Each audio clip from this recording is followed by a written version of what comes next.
धनी या जेवायला. हा आलो आलो.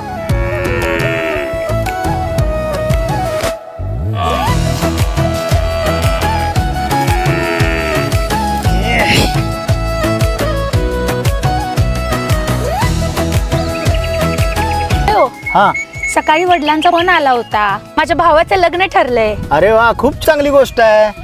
मग थोरल्या भाऊजींनी अंगठी मागितली. मग वडील विचारत होते, पाहुण्यांना पण विचार तुम्हाला काय पाहिजे ते. अगं म्हणजे लग्न तुझ्या भावाचं आणि सोनं नाणं आम्हाला वय. अगं कोणी सांगितलेत असल्या गोष्टी करायला? तुझ्या आई वडिलाला काय म्हणू मी आता? लग्नात काय कमी खर्च असतो का? त्या मुलीला दागदागिनं करायचं, लग्नातला इतर खर्च असतोय. अहो, घरातलं शेवटचं कार्य असलं की जावयांचा मान सन्मान करायचा असतो. ही पद्धत आहे. पद्धत म्हणत डायरेक्ट सोन्याच्या अंगठ्या घालायच्या? अगं ही तर नुसती मातीत जायची लक्षणं आहेत.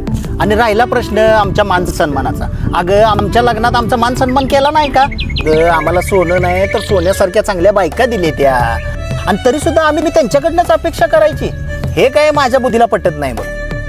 त्यांना सांग काही नको आम्हाला, त्यापेक्षा तू काय कर, लग्नाआधी 4-8 दिवस जाऊन तिथं राहा, त्यांना मदत कर आणि जाताना चांगला आहेर घेऊन जा.